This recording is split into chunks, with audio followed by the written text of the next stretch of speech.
JD Cap here, 26 for Just Do the Tips and Repairs, and we have a color wheel here we get with Chester's kits, and I'm going to show you. I want to go to this one right here. It's the simplest though. When you want to mix two colors of paint, acrylic or whatever paint you want to get, you just need your base colors. Okay, is what you need to mix the paint, and that'll be a set of red, blue, green, yellow, white, and black.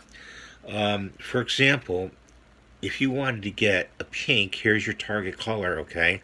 You would mix a red and a white, okay?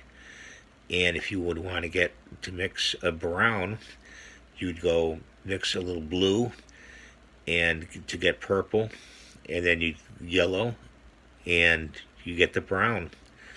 All right. And this is how you just turn this color wheel like so.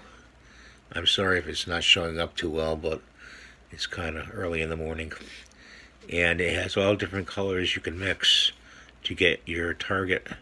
See, like this green, you would mix a blue and a yellow to get a green. Can you see that?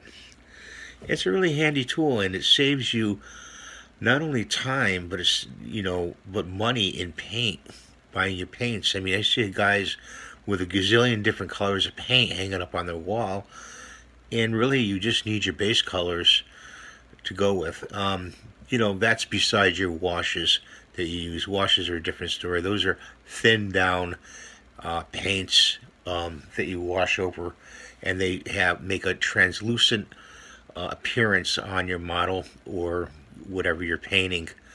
So this is what I want to show you today, and I hope you enjoyed. Sorry, it's upside down. I hope you enjoyed this video. It's a short video as usual, and I hope you have a great day. Ring the notification bell. Please subscribe. Please tell your friends, and thanks. Have a great day.